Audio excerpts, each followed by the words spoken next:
Hello everyone, welcome back to our Maya 2018 tutorial series. This is our Catapult product we've been working on. In the past lessons, we have pretty much finished the modeling phase. There's one last thing I want to make before we jump into the rigging portion. That's just a cross brace for this thing to sit in. And it's super easy to make. We're just going to use some pieces that we already have existing here to modulate a brace for this thing to rest on, to pull against once we start to turn the winch down to put some tension on it. I'm just going to borrow some pieces like this guy here. I'm just going to duplicate this part off, bring it back, rotate it, say 180.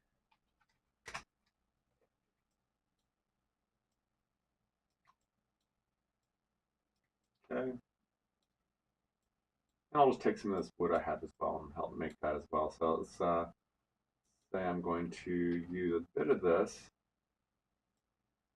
Rotate that guy up 90 degrees as well. Put a 90-degree spin on this direction, and I'll just get it placed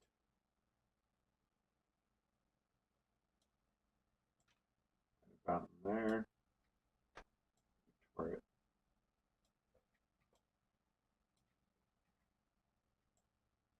thicker, and then I'll scale it down Z here so that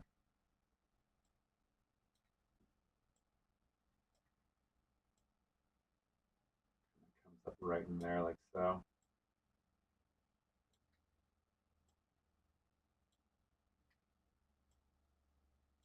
Fit it in.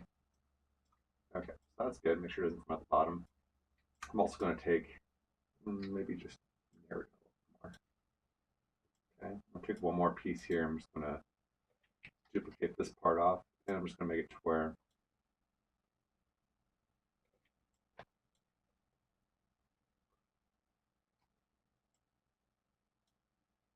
90-degree spin on that. Make it look like it's got, two different kinds of wood that brace it in there.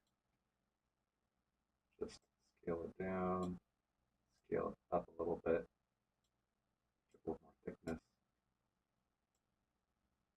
Like that should do.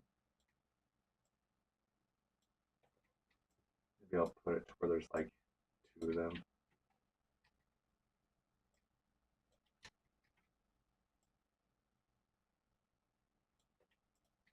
So there we go. That way I don't really lose any resolution, and it looks kind of seamless in there. Okay, and then let's go ahead and borrow one of these guys. And we're just going to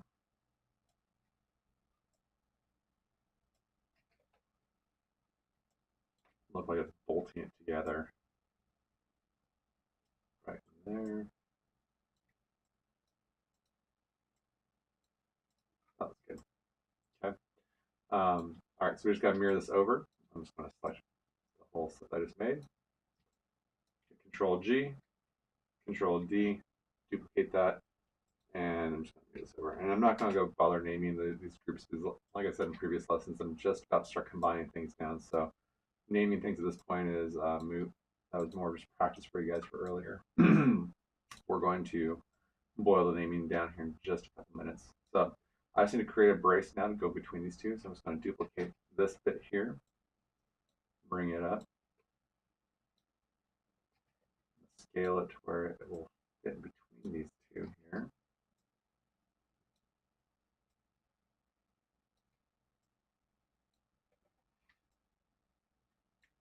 Okay, that's good. Okay, there, now the modeling phase is done. Okay, so now to boil this thing down to where it is just the individual pieces that I need. So make sure that to begin with that the wheels are named correctly. So check here, wheel front right, wheel rear right, rear left 1, and front left 1. Okay, well the ones aren't really necessary. Go ahead and remove those.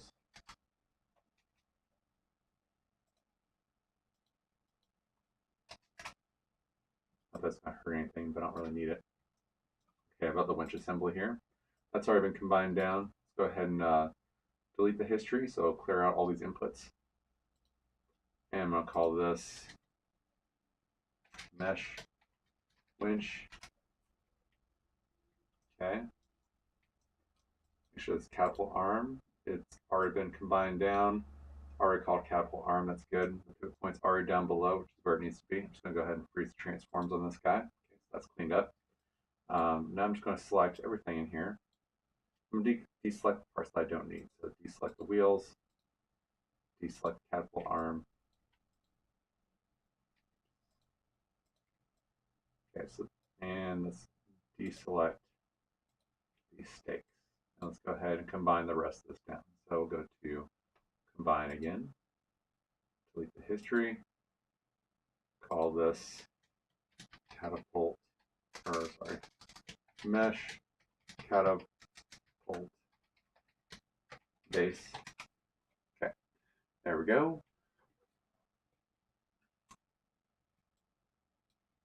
And these ones here, mesh stake, let's go just freeze the transforms on that one. Freeze the transforms on that one. Let's call this one, I'll call that one stake R. Right, yes.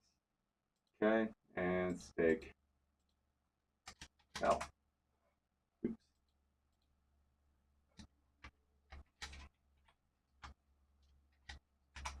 Okay, there we go. Okay, so now if we look over here in our outliner, we got, looks like we got some residual stuff. Let's go ahead and make sure all of our stuff is pulled out of these groups. Okay.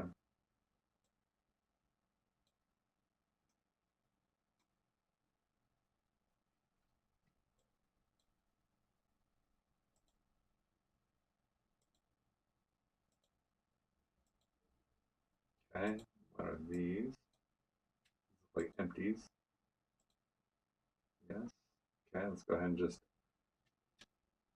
delete the history, so we should be able to go ahead and select both of those guys and delete them. Nothing the scene is deleted. Keep an eye out for that when you're deleting stuff like this. Also, should be able to delete these guys.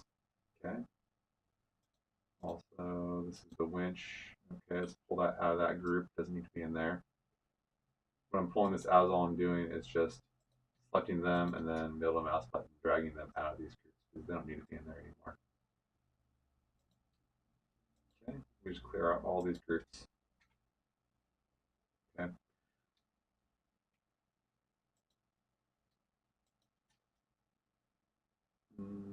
Nope, we need these. Honestly, I don't think we do. Okay, delete them off. I think that I was experimenting with some shader nodes earlier, and there's some residuals. Okay, so it's all cleaned up. This is all we have left inside of our outliner. So now we can go ahead and jump into the rigging portion of this lesson. Okay, so what we're going to use, we're going to use control curves to animate our catapult. So to begin with, we're going to go to create. We're just going to drop one inside of our scene. There it is. Let's scale this guy up kind of big. Okay, I'm going to duplicate it off too because I'm going to use a couple of these for different things. And as I'm shaping these and positioning them, this will make it to where I don't have to navigate back up here at all. Just grab one of my scene, duplicate it. So I'll start with this one here. I'm going to call this one Catapult Main. And actually, let's have prefix of control CTRL underscore Catapult Main. Okay. And now I'm going to change the shape a little bit of this so it will match the shape of my catapult. So to do that, I'm going to enter the vertex component type of this curve. So I'm going to hold down right mouse button, go to control vertex, select these on this side, and hit R for scale. And I'm just going to flatten them out in the X. I'll just grab this red box and drag it towards the teal one here in the center. And then I'm just going to move it towards the catapult. You don't want it to be right on top of it because the point of the control curves is you're trying to make it easy to grab.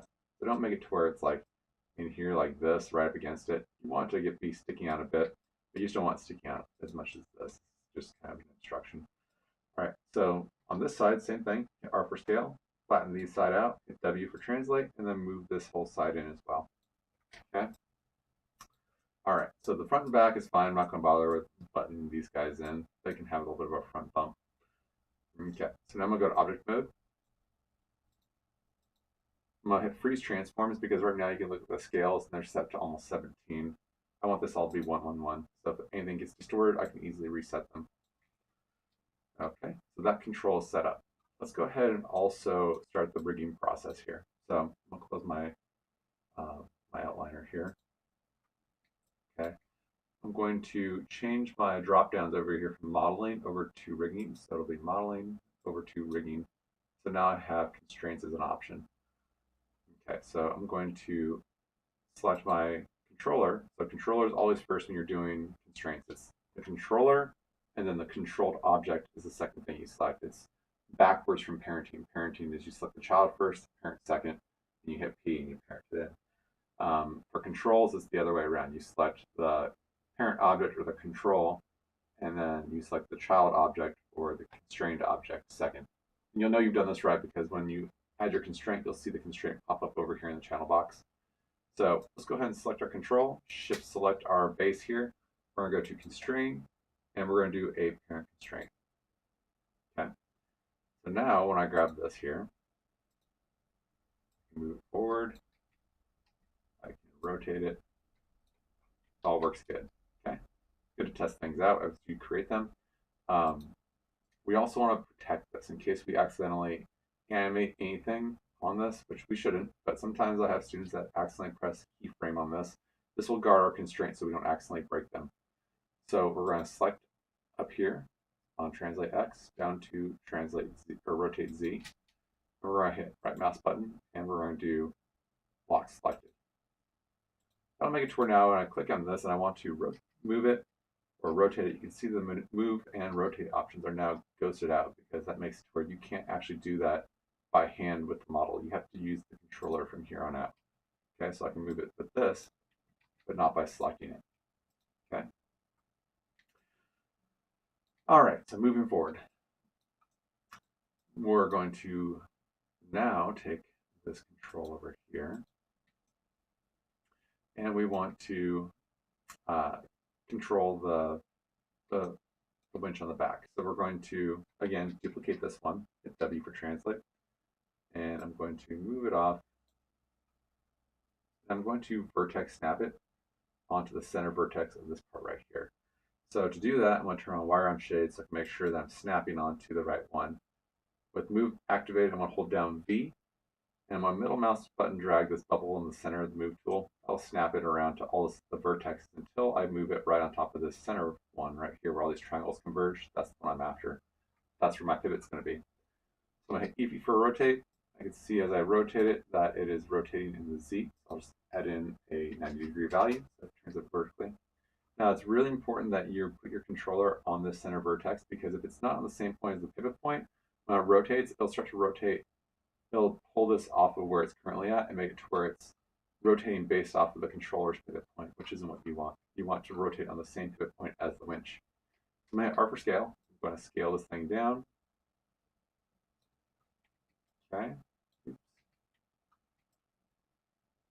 And that's probably okay. If you want to get a little bit more tricky, usually when it comes to round things like this, I like to add a little bit of variety to the round part of it, since otherwise you can't really tell that your controller is even moving. You just see the object moving. So I'm going to just add a little bit of variety to this controller by selecting every other control vertex here. Hit R for scale. Scale it in like that. So it's this little star-shaped thing. It behaves exactly the same as it would in any other case, but this just makes it to where now I can easily see that when I'm rotating it, it's actually rotating the controller as well. Okay, so this one's going to be called control underscore winch. Okay, I'm going to freeze transforms on this one. Okay, and now I'm going to again controller first, shift select the winch, do a constraint and parent constraint. Okay, let's go ahead and you see over here that the mesh winch is the thing that was constrained. If you see this say control, you know you messed up. Okay. Don't worry about the purple. That's just telling you that there is a connection between the two objects. When you select the winch, it won't be there. When you select the controller, it will be. It doesn't seem to always pop up for every object, but sometimes it does. Just letting you know there's a connection going on. Okay, so from here, Let's go ahead and just test and make sure that it moves on the right pivot point. Okay, I can move it. I can see that's not wobbling at all. That's good. Okay, so that's good. So let's see here. I got my main control. And when I rotate this one, it works, but it doesn't control this one in the back. So what we need to do is we need to parent this controller into this control. So if you remember, with parenting, it's the opposite of constraints. So child first, so this one's going to be the child because this is the main control. Parent second, so I'm going to shift select this main control, and I'll hit P for parent. So now when I select the main control, it selects both of them. And when I rotate the main control, it also rotates this one on its pivot point, but also allows this one to rotate freely without being changed at all. Okay, that works great. Okay, so next step, let's look at creating a control for our catapult. Okay. And actually, before we even do the catapult, let's do one for the stakes too. Okay, so that'll be really quick. We're just going to duplicate this one off.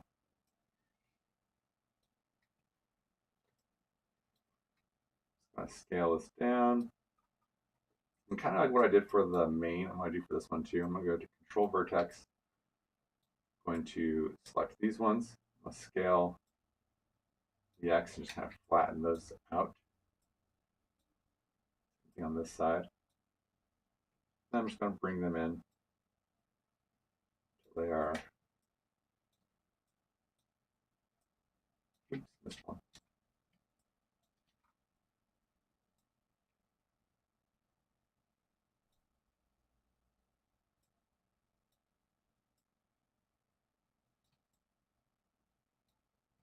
Okay, and we will scale these ones too.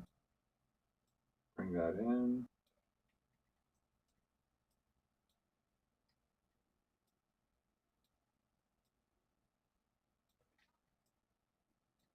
There we go.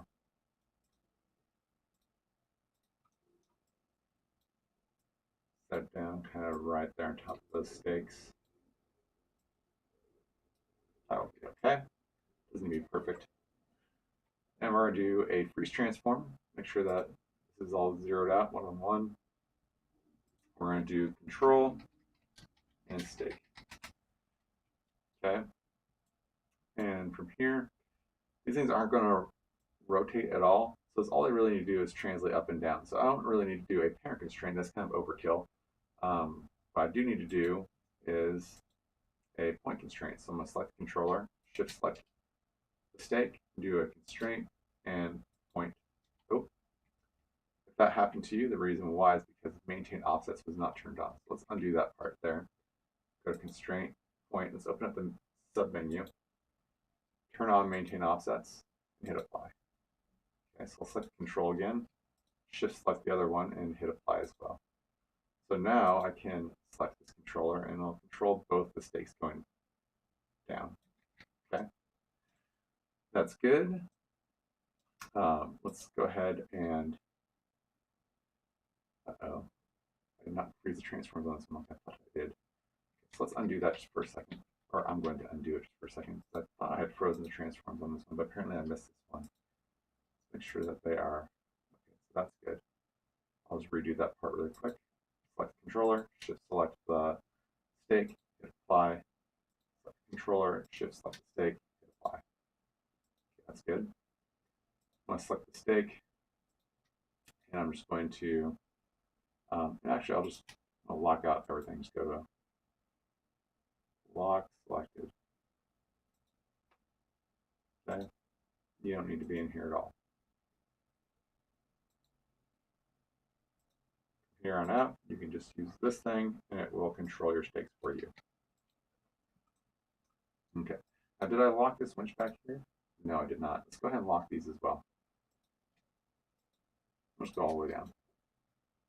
Lock selected. There we go. Okay, that's good. All right, last bit of the lesson. We are going to jump into joints just a little bit. So what we're going to do is we're going to go to skeleton, create joint. Okay, So what we're going to do is I'm going to go to an orthographic view. You need to be in two views, or a X, Y, Y, Z, one of those coordinates where you only have two axes to work with for the joints. So we're going to jump into our side view.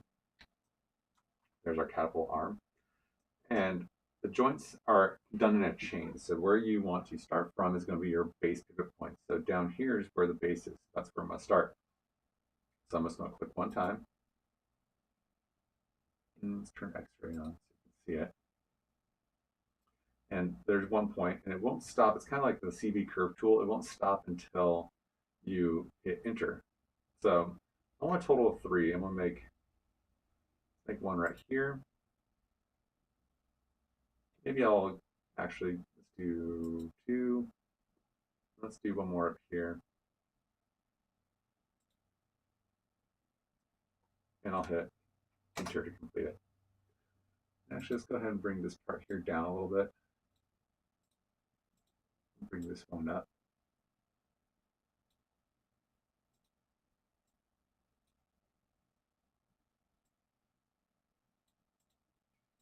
Just kind of space them out a little bit more evenly.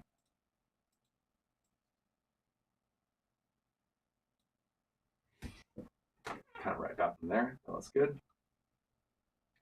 So I got a total of 4 joints. I'm gonna make sure I name all of them. So I'll go ahead and select the bottom one here and call this one BN for bone, and catapult base. I'm just going to copy this name, Control C, and I'll call this one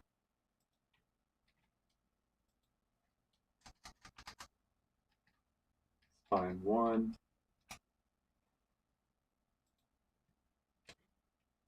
Oops. Oh no, accidentally deleted them, I think. Let's see here. Nope, they're there. Oh, I just turned off it. I turned X-ray. What do I do? Let's change views.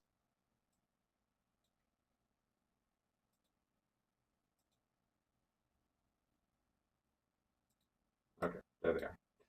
For some reason, it wasn't appearing. Turn off wire unshaded. I think it's the X-ray that's not working for some reason. That's on. I'll turn bone X-ray on. That works. Not sure what all of a sudden was going on there. I hit a button that messed up something. Okay, so call this one spine 2, and call this one neck. Okay, I'm not going to worry about freezing transforms. You can't do that with joints. We're just going to leave that part alone. Okay, and now that we have the joints in there, I'm going to actually skin this base mesh to these joints. So I'm going to select the joint first, shift select the catapult base mesh. I'm going to go to skin and bind skin. Okay. So that did for me is made it to where now I can actually, oh, I see what I did. I think I deleted and repasted a new one in. Get rid of that one. That's probably what was confusing me. Okay, there we go. So there we go. So we have some flex now inside of our catapult arm. So when we bow this thing back, we can actually animate this thing bowing back a bit.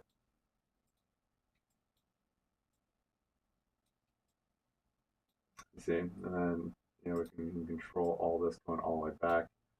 So we have a lot of control now over this, and we have some flex that we can put inside of our catapult base. So we are now at about 24 minutes. So I'm going to pause here. In the next lesson, we're going to create the controls for this this joint chain that we just created, and we are also going to create an expression that will drive our wheels. So thanks for watching. I'll see you guys in the next lesson.